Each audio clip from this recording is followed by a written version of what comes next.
შენის კუნთოვანი დისტროფიით დაავადებული ბავშვების მშობლები მთავრობის კანცელარიიდან ფეხს არ იცვლიან. მათ კვლავ არავინ ელაპარაკება პირადად, გზავნილებს კი დისტანციურად უგზავნიან. ოცნების შეტყობინება ჯერ იყო, რომ მედიკამენტები უხარისხოა, შემდეგ ითქვა, რომ ძვირია, ამის შემდეგ ითქვა, რომ წამლის ყიდვას საერთოდ არ აპირებენ. ასევე ოცნება აცხადებს, თითქოს ამ თემაზე ცალკე ვიღაცის პოლიტიკური ინტერესი გადის, ცალკე კი არის რაღაცა ტიპის კომერციული ინტერესის. დღეს ირაკლი კობახიძემ სწორედ ეს თემა განავრცო, როცა თქვა, ციტატა, ყველა რისკ ფაქტორი უნდა იყოს გათვალისწინებული, მათ შორის ფარმაცევტული მაფიის ინტერესები. ეს არის ერთ-ერთი მნიშვნელოვანი ფაქტორი, ჩვენ თავარია გონივრული გადაწყვეტილება მივიღოთ ყველა თემასთან დაკავშირებით, ისე რომ გონივრულად დაიხარჯოს თითოეული თეთრი სახელმწიფო ბიუჯეტიდან. მილიარდით კი არავის დაენანება, თუ კონკრეტული გადაწყვეტილება იქნება კონკრეტულ შედეგზე გათვლილი, ეს თქვა კობახიძემ. ჩვენ ახლა ნატალი ჯახუტაშვილი ჩაგვერთვება კანცელარიიდან, ის მშობლებთან იმყოფება.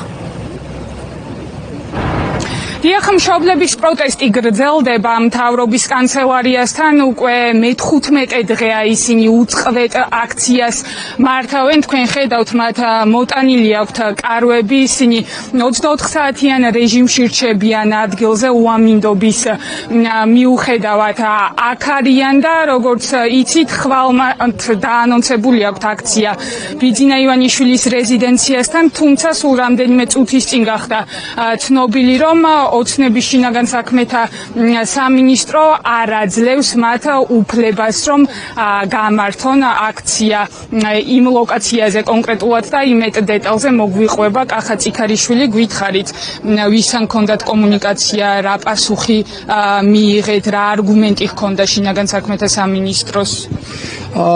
ესე იგი, ამერიკის შინაგან საქმეთა სამინისტროდან განცხადება ჰქონდა შეტანილი ხვალ აქციის ჩატარებასთან დაკავშირებით. კანონში წერია, რომ 5 დღიანი ვადა უნდა იყოს დაცული, მაგრამ თუ არის სპონტანური ეს აქცია, მაშინ 5 დღიანი ვადის დაცვა აღარ არის აუცილებელი. მე დავასაბუთე ამ განცხადებაში, რომ ეს არის სპონტანური აქცია, ვინაიდან გადაწყვეტილება მივიღეთ გუშინ და დღეს შევიტანეთ განცხადება. რატო არის სპონტანური? იმიტომ რომ გუშინ ვიყავით, არ შეხვდა კანცელარიის წარმომადგენელი და ამიტომ დღეს გადავწყვიტეთ, რომ გუშინვე გადავწყვიტეთ და დღეს შევიტანე განცხადება, რომ აქცია ჩავატარო ბიძინა ივანიშვილის რეზიდენციასთან. სპონტანური არის. რატო? კიდევ ერთხელ ვიტყვი, რატოა სპონტანური? გუშინ არ შეხვდა მთავრობის ადმინისტრაციის წარმომადგენელი. ირაკლი კობახიძე არ იყო სავარაუდოდ, არც არავინ არ შეხვდა, ხო? შესაბამისად გუშინ პასუხები ვერ მივიღეთ. გადავწყვიტეთ, რომ ბიძინა ივანიშვილის სახლთან ჩავატაროთ აქცია. აი, რატო არ არის სპონტანური? აი, ვინმე ამიხსენით ახლა ეს რატო არ არის სპონტანური აქცია? მეუბნება შინაგან საქმეთა სამინისტროს წარმომადგენელი, რომ ესო დაგეგმილიაო, რანაირად არის დაგეგმილი? დღეს გუშინ მივიღეთ გადაწყვეტილება, დღეს განცხადება შევიტანე, რომ ხვალ აქცია ჩავატარო. აი, ამაზე მეტი რა გავაკეთო? თქვენ რას აპირებთ? თქვენი გეგმა როგორია? ახლა მაინც მიხვალ ბიძინა ივანიშვილის საათზე ხდებით სახალხო დამცველს, ჩვენ შეხვედრა ჩაგვინიშნა შეხვედრა ჩავნიშნეთ სახალხო დამცველთან, ხვალ 12 საათზე ხდებით ლევან იოსელიანს, მიუტან ამ საბუთებს, ამ დოკუმენტებს და ვეთყვი, რომ თუ ჩემი უფლება ირღვევა, წამოდი ჩემთან ერთად და ჩაატარე ის აქცია. ეს დედა აფეთქებული აქციას ვატარებთ მშობლები. წამალს ხო ვითხოვთ და წამალს ხო არ გვაძლევენ და აქცია მაინც ჩაგვატარებიო გასო. მადლობა დიდი და იმ მშობელსაც გავესაუბრები. გითხარით კიდევ ერთხელ, რა არის თქვენი მოთხოვნა? დღეს სხვათა შორის გამოჩნდა მიხეილ სარჯველაძე მედიასთან და მან თქვა, რომ ჩვენი კარი ღია არის თითოეული მშობლისთვის. შეგვიძლია უპრობლემოდ შევხვდეთ ნებისმიერსო.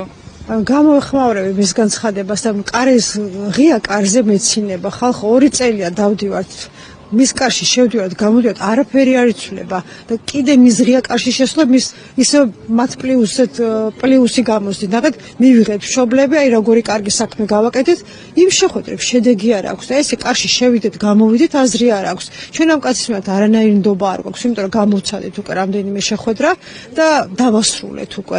ამიტომ ჩვენი მოთხოვნა უკვე გადადის პირებთან, ვის პასუხისმგებელია ჩვენზე და ჩვენ შვილებზე კობახიძე, ივანიშვილი, ყველა უნდა ამოიღოს ხმა და რეალური პასუხი გავიგოთ. გაწირულები არიან ჩვენი შვილები თუ არა, სანამ წამალი არ არსებობდა, ხალხო.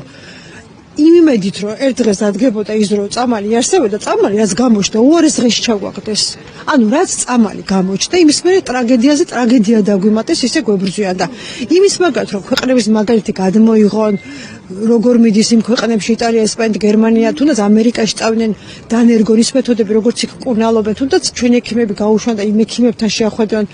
გაცვალონ გამოცდილებები, გბლოკავენ, გვაშორებენ. ეხლა ხარდაჭერა გამოგვიცხადეს ფარმაცევტულმა კომპანიებმა და ეხლა თურმე ისინი რაღაც მაფია არის, აი სასაცილოა ხალხო, ანუ ტრაგედია გვაქვს მშობლებს. ბავშვების გადასარჩენად ვიტყვით რა მაფია, ხალხო, გონივრულობას მოუხმოთო, საჯოლაძე მოუხმო გონივრულობას, კი გადარჩენა გვინდა დროულად.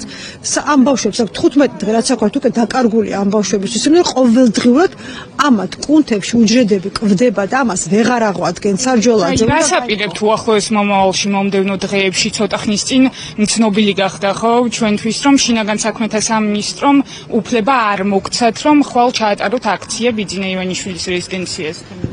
ეს კიდევ არ ვიცი, ყოველი მათი გამოსვლა განცხადება პასუხები ხალხო არ გვაუცებს.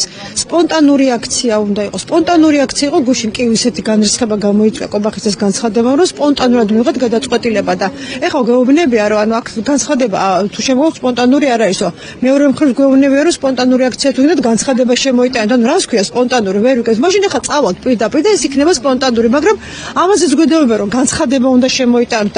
თვითონვე მოდიან წინააღმდეგობაში თავიანთ ნათქვამში და ხვალ აუცილებლად ჩვენსაც შევიკრიბებით. ნუ არ ვიცი ხა დედებს და ჩვენ შვილებს თუ ესე გვემუქრებიან ღიად, მაშინ საზოგადოებამ დროა გაიღვიძოს, ხალხო ბავშვებს წირავენ და თქვენ მოგხედავენ რომ გაგიჭირდეთ. მადლობა დიდი, მოკლედ ასეთ ვითარება ახლა ადგილზე მშობლების მოთხოვნა უცვლელია, ისინი ითხოვენ წამლებს საკუთარი შვილებისთვის და აცხადებენ რომ ექნებათ აქციები იქამდე ვიდრე მათი მოთხოვნები არ დაკმაყოფილდება.